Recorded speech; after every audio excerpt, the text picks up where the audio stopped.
ইমামে মালিকের মতন ব্যক্তি করতে পারে।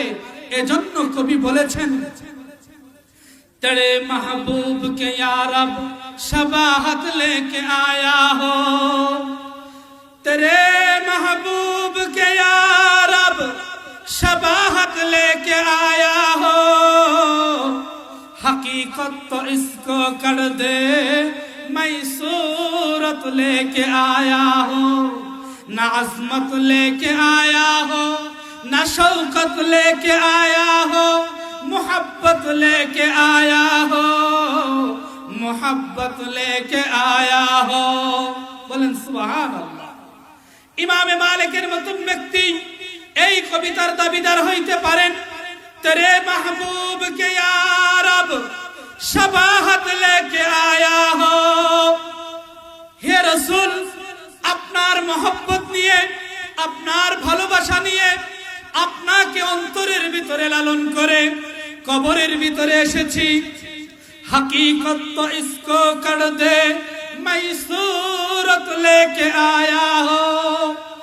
আমি ইমামে মালিক রসুল আপনার মতো দাড়ি আমি রাখতে পারি নাই, রসুল আপনার মতো পাগড়ি আমি পড়তে পারি নাই, আপনার মতো টুপি আমি পড়তে পারি নাই, আপনার মতো পাঞ্জাবি আমি পড়তে পারি নাই, আপনার মতো দস্তরখানে খানা আমি খাইতে, মুসাফাহা আমি করতে পারি নাই, মুসাফাহার দোয়া আমি পড়তে পারি নাই, আপনার মতো খানার শুরুর দোয়া আমি পড়তে পারি নাই, আপনার মতো খানার শেষের দোয়া আমি পড়তে পারি নাই, আপনার মতো ঘুমে যাওয়ার দোয়া আমি পড়তে পারি নাই, আপনার মতো ঘুম থেকে ওঠার দোয়া আমি পড়তে পারি নাই, আপনার মতো মাগরিবের পরে সূরা ওয়াকিয়ার আমল আমি করতে পারি নাই, আপনার মতো এশার পরে সূরা মুলকের আমল আমি করতে পারি নাই, আপনার মতো ফজরের পরে সূরা ইয়াসিনের আমল আমি করতে পারি নাই।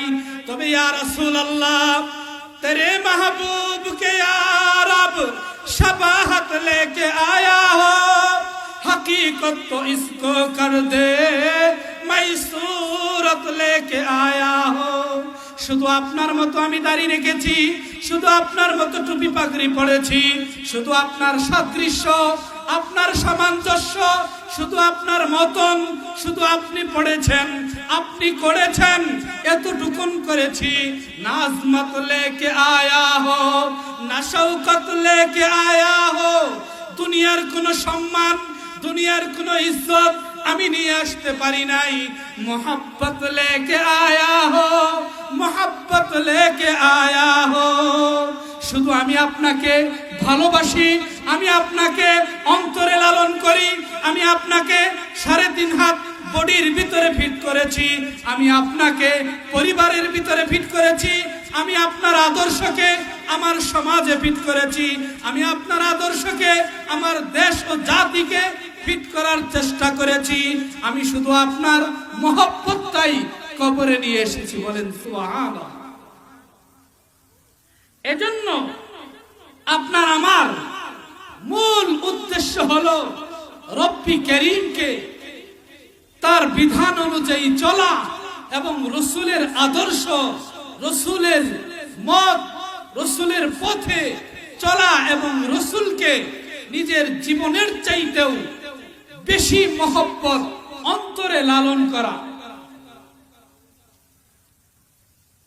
এজন্যই আরেকজন কবি সতর্ক করেছেন, মেরে জিন্দেগি কা মকসদ তেরে জি কি সরফরাজি, মেরে জিন্দেগি কা মকসদ তেরে জি কি সরফরাজি, আয় আল্লাহ मैं इसीलिए मुसलमान है मैं इसीलिए नमाजी।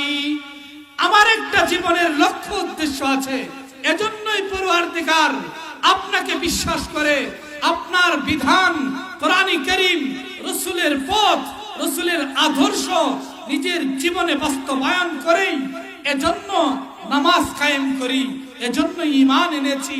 আল্লাহ তাআলা আমাদের সবাইকে এই কথাগুলোর উপর আমল করার তৌফিক দান করুক। আমিন। ওয়া আখির দাওয়ানা আনিল হামদুলিল্লাহি রাব্বিল আলামিন।